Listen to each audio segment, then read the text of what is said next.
कराची के सहाफ़ी अज़मत Khan Pakistan international airlines की परवाज़ों को फूड सप्लाई करने वाली एक कंपनी के मुतल्लिक मालूमात के लिए राइट टू इंफॉर्मेशन कानून के तहत दरख्वास्त लिख रहे हैं।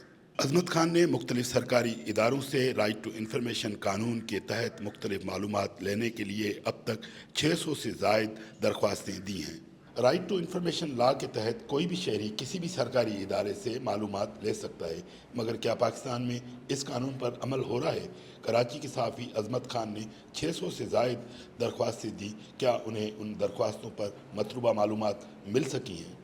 मुझे ये ख़्याल आया कि क्यों ना जब हम रिपोर्ट्स करते हैं तो बसा औक़ात हमें उसकी ऑफिशियल तस्दीक के लिए डॉक्यूमेंट्स भी रिक्वायर्ड होते हैं जो हमें सोर्स से बसा औक़ात नहीं मिल पाते। तो उसके लिए हमने आरटीआई का सहारा लिया और आरटीआई फिर हमने फ़ाइल करना शुरू किया, जिसकी तादाद अब तक कम से कम 600 से ऊपर हो चुकी है।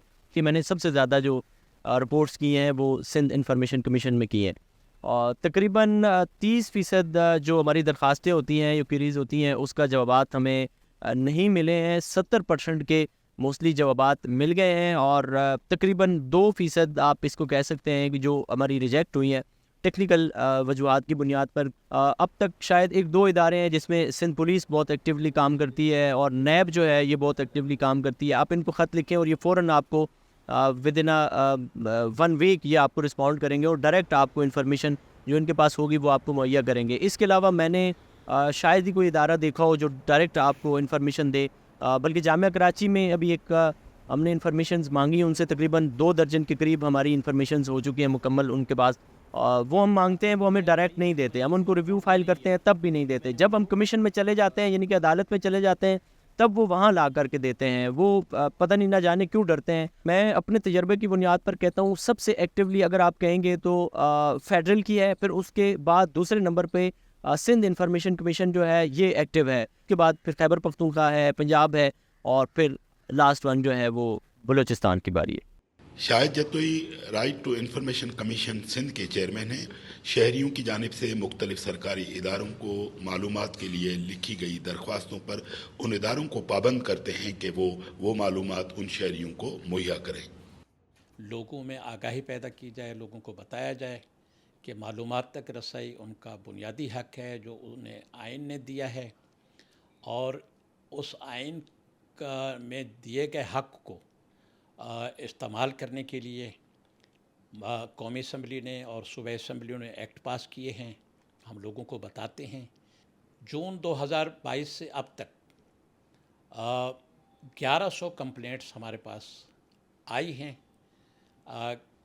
1100 कंप्लेंट्स में से हमने तकरीबन 900 कंप्लेंट्स में जो है वो मालूमात लेके दी हैं। सिंध इंफॉर्मेशन कमीशन जो बना है इसका काम ही यही है कि वो लोगों के इस मालूमात के हक़ का ना सिर्फ तहफ़्फ़ुज़ करे बल्कि उन्हें यह हक़ इस्तेमाल करने के लिए हर तरह फैसिलिटेट करे। अच्छी बात यह है कि अब सरकारी इदारों की तरफ से, सिंध के सरकारी इदारों की तरफ से बहुत अच्छा रिस्पांस आने लगा है।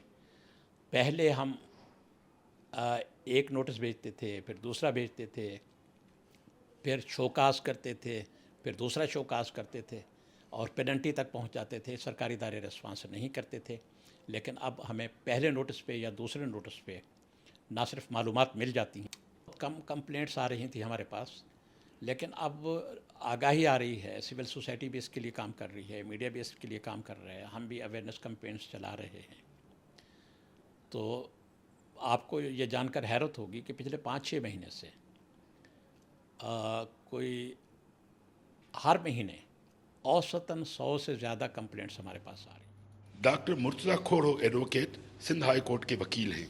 उनको आइनी मामलात पर महारत हासिल है।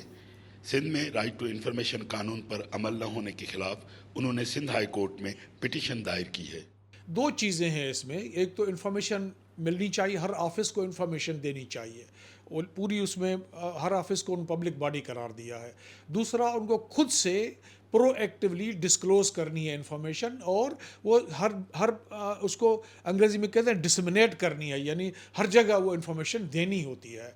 تو وہ نہیں ہو رہا ہے. ایک پٹیشن میں نے سندھ ہائی کورٹ میں ڈالی ہوئی ہے, ایک پٹیشن وہ وہاں کورٹوں نے آرڈر کیے ہوئے ہیں لیکن عمل نہیں ہو رہا ہے, اور ایک پٹیشن میں نے سپریم کورٹ میں ڈالی ہوئی ہے, آرٹیکل 184 ہے, اس کا کلاس 3 ہے اس کے تحت. تو وہاں جوڈیشل بیوروکریسی ہے, وہ کہتی ہے یہ پرسنل پٹیشن ہے آپ کی, وہ اس کو لگا ہی نہیں رہی ہے.